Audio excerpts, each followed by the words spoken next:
নমস্কার, আমি doctor B Mishra, consultant homeopathic general physician. Healthy life YouTube চ্যানেলে সবাইকে স্বাগত। সবাইকে আমার আন্তরিক প্রীতি, শুভেচ্ছা ও হার্দিক অভিনন্দন। আজকে একটি বিশেষ গুরুত্বপূর্ণ টপিক নিয়ে উপস্থাপন করতে এসেছি। শিশুরা বা বাচ্চারা খুব চঞ্চল, ফ্রিটফুল অ্যাক্টিভিটি, চিত্ত চাঞ্চল্য ভাব, পাঠে মনোসংযোগ করতে পারছে না, লিখতে গেলে স্পেলিং মিস্টেক করে, জানা জিনিস ভুল করে, বানান ভুল করে, কনসেন্ট্রেশনের অভাব।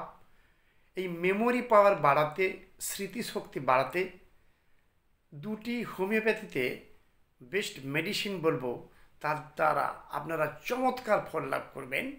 1 নম্বর মেডিসিনটি হলো জেরোফাইলাম 6 পোটেন্সি। 1 ফোঁটা করে সকাল সন্ধ্যা 2 চামচ জলের সাথে খাবে, 15 থেকে 20 দিন। আরেকটি টনিক হবে, ব্রেনের স্মৃতিশক্তি বাড়াবে, মেধাশক্তি বাড়বে। সেটা হচ্ছে ব্রেন আপ। অ্যালেনের ব্রেন আপ একটি টনিক কিনবেন, 1 চামচ করে সকাল সন্ধ্যা 2 চামচ জলের সাথে খাওয়াবেন। একদমই চমৎকার ফল পাবেন। মেধাশক্তি বাড়বে, স্মৃতিশক্তি বাড়বে, চঞ্চলতা দূর হবে, কনসেন্ট্রেশন বাড়বে, মনোসংযোগের অভাব হবে না, এবং বাচ্চাদের মধ্যে যে ব্রেনের ডেভেলপ হবে।